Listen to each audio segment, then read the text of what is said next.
नमस्कार दोस्तों, पाथफाइंडर पर आप सभी का स्वागत है। दोस्तों, स्टैटिक पॉलिटी के इस कोर्स में फिलहाल हम फंडामेंटल राइट्स कर रहे हैं। फंडामेंटल राइट्स में हम काफ़ी सारे राइट्स कर चुके हैं। आज हम रिट जुरिस्डिक्शन का इंट्रोडक्शन करेंगे, that is article 32 of the constitution which is one of the most important articles. लेकिन साथ साथ हम आर्टिकल 29 और 30 भी करेंगे इन दी फंडामेंटल राइट्स ओनली। चलिए शुरुआत करते हैं। तो ऑलरेडी हम कर चुके हैं right to equality, right to freedom के आर्टिकल्स जो भी हैं हम कवर कर चुके हैं। 14 से 18, 19 से 22, राइट अगेंस्ट एक्सप्लॉयटेशन 23, 24 हम कर चुके हैं। Right to freedom of religion हम कर चुके हैं 25 से 28। So cultural and educational rights article 29 and article 30 ये हम आज करेंगे। साथ में हम इंट्रोडक्शन करेंगे of the right to constitutional remedy, ठीक है, रिट जुरिस्डिक्शन का क्या होता है, क्यों इसकी जरूरत है, इन सब चीज़ों के बारे में आज के सेशन में हम डिस्कस करेंगे। प्लेलिस्ट बनी हुई है प्लेटफॉर्म पर, जाकर उसको देख लीजिए। पुराने सारे सेशन आपको वहां पर मिल जाएंगे, तो आपकी पॉलिटी, स्टैटिक पॉलिटी कवर होती जाएगी। चलिए, बिफोर यू मूव फॉरवर्ड आप मुझे फॉलो कर सकते हैं दोनों टेलीग्राम चैनल्स पर दोस्तों। For all my class update schedules and PDFs, Unacademy app पर भी आप मुझे फॉलो कर सकते हैं मेरी special classes and plus courses के लिए। स्पेशल क्लासेस होती हैं सुबह 11 बजे और शाम को 5 बजे। एनरोल करने के लिए आपको सिर्फ मेरा कोड यूज़ करना है NDLive10।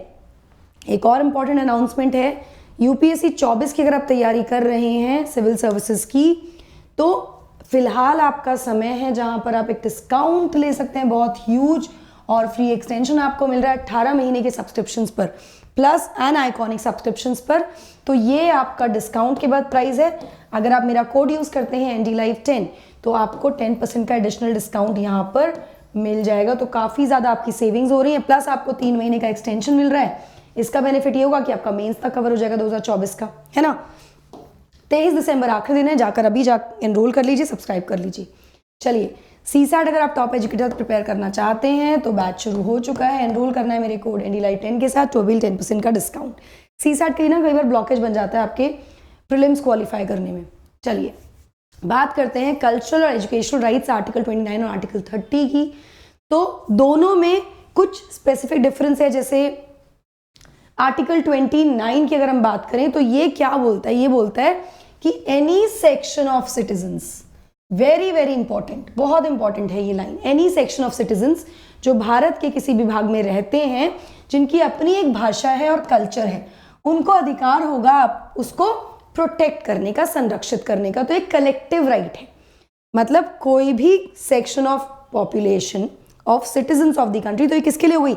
एक्सक्लूसिव सिटीजन्स राइट हो गई। मैंने शुरुआत में आपको बताया था कि फंडामेंटल राइट्स कुछ सिटीजन्स के लिए हैं, कुछ सभी लोगों के लिए हैं। तो ये कौन सी राइट हो गई? ये सिटीजन्स की राइट हो गई, जो किसी भी भाग में रहते हैं देश के, जिनकी एक डिस्टिंक्ट लैंग्वेज है, कल्चर है, तो उसको प्रोटेक्ट कर सकते हैं, उनके पास ये अधिकार है। Now it is a group right, ये कलेक्टिव राइट है, ग्रुप की राइट है, और ये अवेलेबल है दोनों ही रिलीजियस और लिंग्विस्टिक माइनॉरिटीज को, ठीक है। यहां पर बहुत इंपॉर्टेंट, किसी भी नागरिक को इस वजह से डिनाई नहीं किया जा सकता एडमिशन किसी भी शिक्षक संस्थान में जो कि राज्य के द्वारा मेंटेन्ड है या राज्य से एड रिसीव कर रहा है, on the grounds of religion, race, caste और लैंग्वेज, ठीक है। इनको डिनाई नहीं कर सकते हैं अंडर 29 ऑल्सो, कि उनका डिस्टिंक्ट लैंग्वेज है, डिस्टिंक्ट कल्चर है, तो उनको मना नहीं हो सकता इस आधार पर, जिनका अलग कोई रिलीजन है, रेस है, कास्ट है, लैंग्वेज है, ठीक।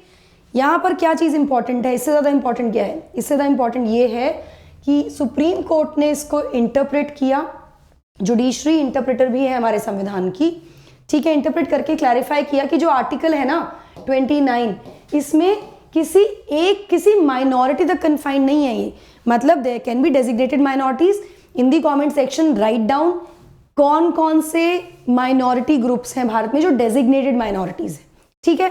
सुप्रीम कोर्ट ने यहाँ पे क्लैरिफाई किया कि आर्टिकल केवल माइनॉरिटीज तक कन्फाइंड नहीं है, जैसा कॉमनली लोग मानते हैं कि जो अल्पसंख्यक है केवल उनके लिए होगा। नहीं, इसमें यहाँ पर जो शब्दों का इस्तेमाल किया गया, सेक्शन ऑफ पीपल, ये सेक्शन ऑफ सिटीजन सॉरी, जो कि मेंशन किया गया, इसका मतलब यह है कि माइनॉरिटी मेजॉरिटी दोनों के लिए है ना। इसका मतलब क्या हुआ?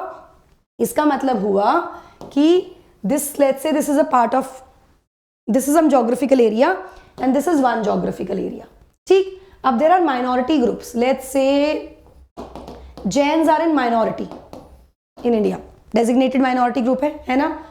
अब ये ज्योग्राफिकल एरिया में ये जैन पॉपुलेशन है और ये अदर्स है, ठीक।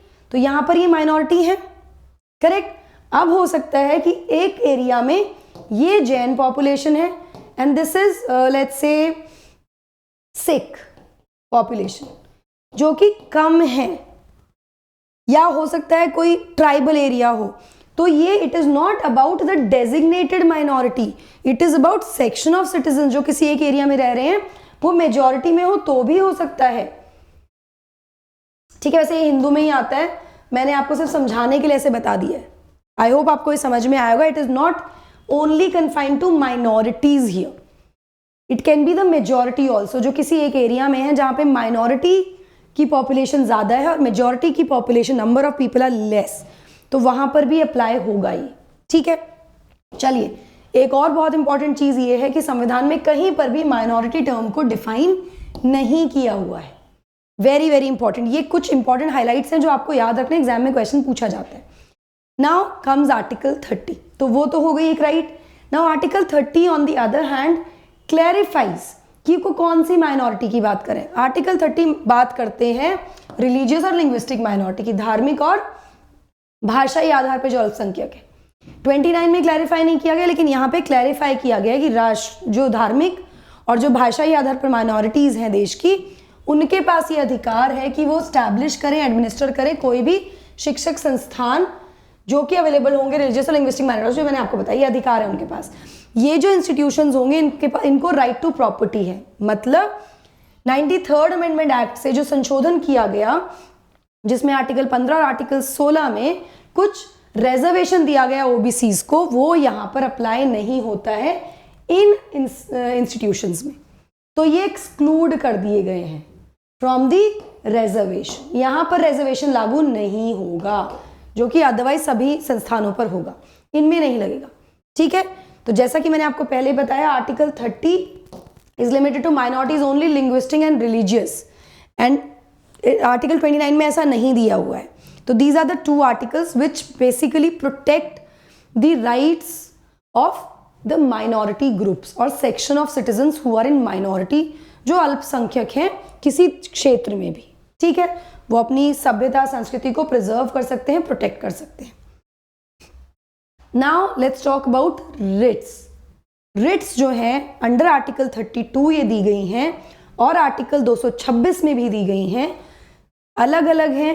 क्या डिफरेंसेस हैं वो बात करेंगे, लेकिन रिट्स बेसिकली होती क्या हैं और ये फंडामेंटल राइट्स में क्यों ऐड की गई हैं, इसके बारे में बात करना ज़्यादा ज़रूरी है। तो देखिए, सुप्रीम कोर्ट को एम्पावर किया गया, judiciary is a guardian of a constitution. ठीक है, संरक्षक भी है और साथ में इंटरप्रेटर भी है।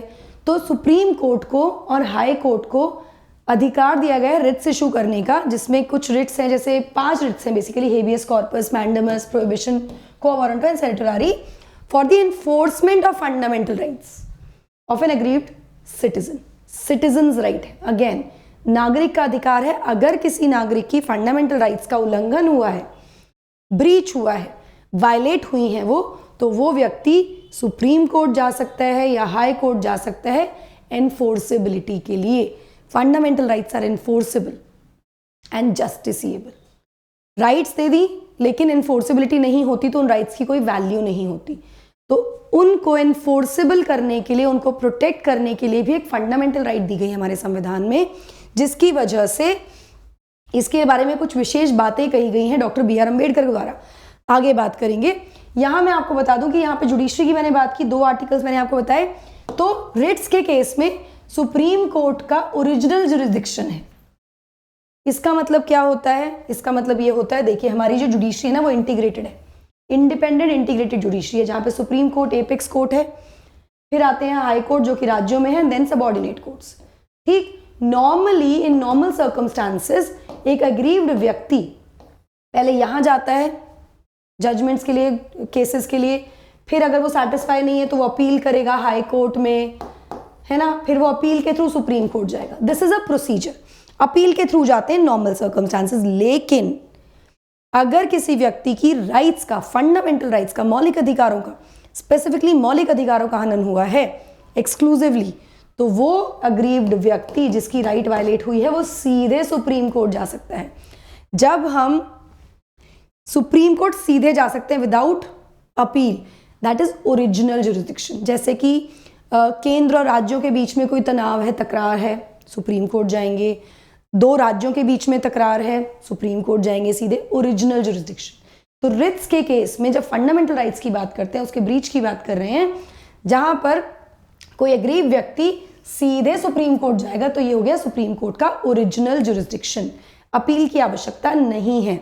वहीं दूसरी तरफ एक और इंपॉर्टेंट पॉइंट ये है कि जो सुप्रीम कोर्ट का रिट जुरिस्डिक्शन है under article 32, it is a fundamental right, लेकिन ये एक्सक्लूसिव नहीं है। इसका मतलब क्या हुआ, ओरिजिनल तो है लेकिन एक्सक्लूसिव नहीं है। ओरिजिनल समझ में आया कि सीधे सुप्रीम कोर्ट जा सकते हैं, एक्सक्लूसिव का मतलब केवल सुप्रीम कोर्ट जा सकते हैं, नहीं, आपके पास हाई कोर्ट जाने का अधिकार भी है। यहां पर हाई कोर्ट भी जा सकते हो अगर आपको लगता है कि आपकी राइट्स का उल्लंघन हुआ है, एनफोर्स कराने के लिए उनको, ठीक है। चलिए, अंडर आर्टिकल 226 है which is not a fundamental right, article 32 is a fundamental right, जहां आप सुप्रीम कोर्ट जा रहे हो, तो ओरिजिनल जुरिस्डिक्शन हुआ आर्टिकल 32, एक्सक्लूसिव नहीं है क्योंकि 226 में भी अधिकार दिया गया है हाई कोर्ट्स के पास जाने का। नाउ रिट क्या होती है, रिट एक ऑर्डर है जो सुप्रीम कोर्ट या हाई कोर्ट के द्वारा जारी किया जाता है भारत में, बेसिकली इसके लिए कि इस ऑर्डर को कैरी आउट किया जाए for the execution of the affected person fundamental right या लीगल राइट। यहाँ पे लीगल राइट यूज की गई क्योंकि हाई कोर्ट की बात भी कर रहे हैं, फंडामेंटल राइट्स की बात की है क्योंकि सुप्रीम कोर्ट की बात है। तो हाई कोर्ट के लिए में लीगल राइट के लिए भी जा सकते हैं। 3 डिफरेंसेस हैं, उसके बारे में बात करेंगे। या छोटा सा बता देती हूँ कि जो रिट जुरिस्डिक्शन है सुप्रीम कोर्ट का और हाई कोर्ट का, इसमें हाई कोर्ट का जो जुरिस्डिक्शन है रिट्स का अंडर आर्टिकल 226, उसका वाइडर स्कोप है, वो ज्यादा विस्तृत है। कैसे, अभी आगे सेशन में देखते हैं ना। सुप्रीम कोर्ट इशू कर सकता है रिट्स अंडर आर्टिकल 32, ये मैंने आपको बताया, और हाई कोर्ट इशू करता है रिट्स अंडर आर्टिकल 226। चलिए, right to constitutional remedy article 32। तो article 32 which is a fundamental right, ये कन्फर करता है right to remedy for the enforcement of fundamental rights of an aggrieved citizen. जिस व्यक्ति की राइट्स का उल्लंघन हुआ है, उनका ब्रीच हुआ है, वायलेट हुई है, तो उसके लिए रिट जुरिस्डिक्शन है। संविधान में ये मौलिक अधिकार दिया गया है नागरिकों को। ये जो रिट्स हैं ये बोरो की गई हैं इंग्लिश लॉ से, जहां पर इनको कहा जाता था प्रेरोगेटिव रिट्स, ठीक है। Doctor B R. अम्बेडकर ने, जैसा कि मैंने आपको बताया शुरुआत में, कि कुछ विशेष बात इसके लिए की है। जैसा कि मैंने कहा आपको, राइट्स हैं लेकिन इन्फोर्सेबिलिटी नहीं है, तो उन राइट्स का कोई वैल्यू नहीं है। लॉ है, इन्फोर्सेबिलिटी नहीं है, तो लॉ की वैल्यू नहीं है। लॉ है लेकिन एनफोर्स करने के लिए कुछ है ही नहीं उस पर, तो क्या होगा। लॉ का कानून बना हुआ है कि आप हेलमेट पहन के नहीं जाएंगे तो आपको हेलमेट पहनना कंपलसरी है, ये कानून है। हेलमेट नहीं पहनोगे तो चालान कटेगा, ये एनफोर्सेबिलिटी है कि लोग हेलमेट पहने, कि अदरवाइज चालान हो जाएगा। सिमिलरली फंडामेंटल राइट्स है, उसकी रेमेडी नहीं है। फंडामेंटल राइट्स दे दी, उनको वायलेट कोई कर रहा है, उसको प्रोटेक्ट करने के लिए कुछ है नहीं, तो वैल्यू कम हो जाएगी। तो इसलिए प्रोटेक्ट करने के लिए आर्टिकल 32 दिया गया, विच is a fundamental right itself. ये सबसे इंपॉर्टेंट आर्टिकल है संविधान का। According to B R. अम्बेडकर, ये एक आर्टिकल है जिसके बिना संविधान एक तरह से नलिटी में चला जाता, मतलब उसकी वैल्यू उतनी नहीं होती।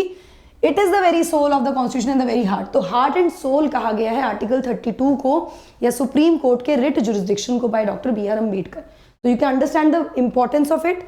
आर्टिकल 32 इसके साथ साथ एक बेसिक फीचर भी है, बेसिक स्ट्रक्चर में भी आता है संविधान के। इसका मतलब ये होता है कि ना तो इसको हटाया जा सकता है, ना इसको अब्रिज किया जा सकता है, मतलब इसको चेंज नहीं किया जा सकते, even by way of an amendment in the constitution. संविधान में संशोधन करके भी इसमें बदलाव नहीं लाया जा सकता, because this forms the basic feature, basic structure of our constitution.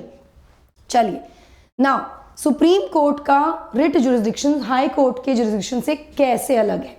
3 aspect में अलग है। पहला aspect, supreme court writ issue करता है केवल फंडामेंटल राइट्स के एनफोर्समेंट के लिए। किसी नागरिक की फंडामेंटल राइट्स का उल्लंघन हुआ है, वायलेशन हुआ है, तो वो सीधे सुप्रीम कोर्ट जाएगा और सुप्रीम कोर्ट की जो रिट्स आएंगी, जो भी 5 रिट्स हमने शुरुआत में देखी, जिसको हम अगले सेक्शन में कवर करेंगे, एक एक करके 5 रिट्स पढ़ेंगे केवल फंडामेंटल राइट्स के उल्लंघन में, ठीक है। On the other hand, high court writs issue कर सकता है ना केवल फंडामेंटल राइट्स के एनफोर्समेंट के लिए, बल्कि किसी और पर्पस के लिए भी, कोई लीगल राइट का भी उल्लंघन हुआ है उसके लिए भी रिट्स आ सकती है, ठीक है।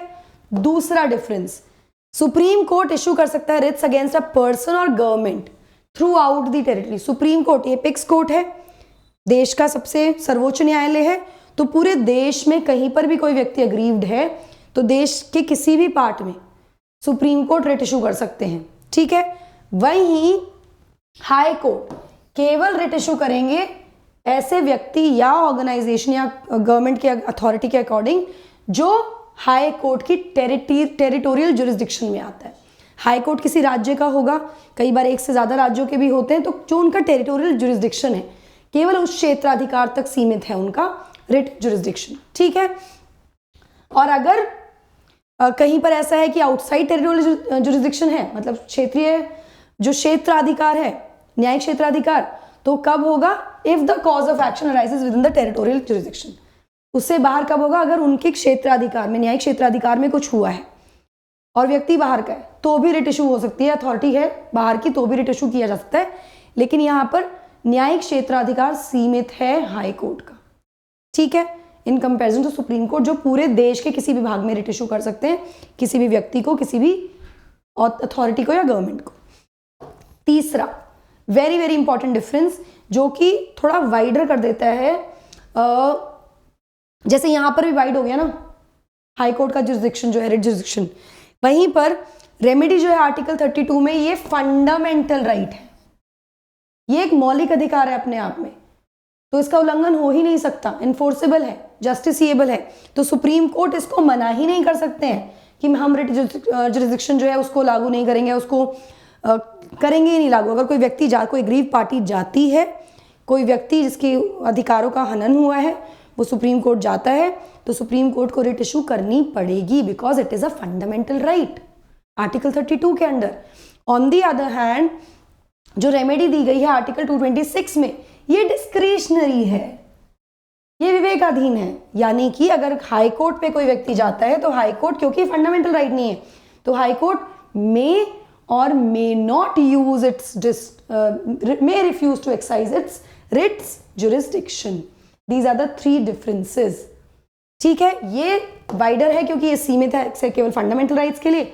हाई कोर्ट का जो न्यायिक क्षेत्राधिकार है यहाँ पे रिट जुरिस्डिक्शन है, सॉरी, वो किसी और राइट के, लीगल राइट के उल्लंघन पर भी लागू होता है। आई होप आपको ये बेसिक समझ में आया हो इसके रिट्स के बारे में। अगले सेशन में हम पांचों रिट्स को सेपरेटली एक एक करके पढ़ेंगे, हेबियस कॉर्पस, मैंडेमस, सेरिटरी एक्सेट्रा। चलिए, अनअकैडमी से आप जुड़ सकते हैं, आरंभ बैचेस शुरू हो रहे हैं 22 तारीख से दोस्तों। एनडी लाइव 10 आपको कोड यूज करना है, अवेल करने के लिए ऑफर, ईएमआई का ऑप्शन अवेलेबल है यहाँ पर आपके लिए। अभी फिलहाल टेस्ट सीरीज चल रही है at a very very discounted price, go avail now with my code N D live 10 here. Last mile interview guidance program है, इसके लिए भी आप एनरोल कर सकते हैं, अभी जाके एनरोल कर लीजिए with my code N D live 10 here. Chali, that's it from my side. I hope you like the session. Do not forget to like, share and subscribe to the channel. Also hit the bell icon so that you get notifications about our latest updates. Thank you so much. God bless. Please like and share. Share कर दीजिए ताकि सब लोगों तक पहुंचे static course हमारा. Thank you so much. Bye bye.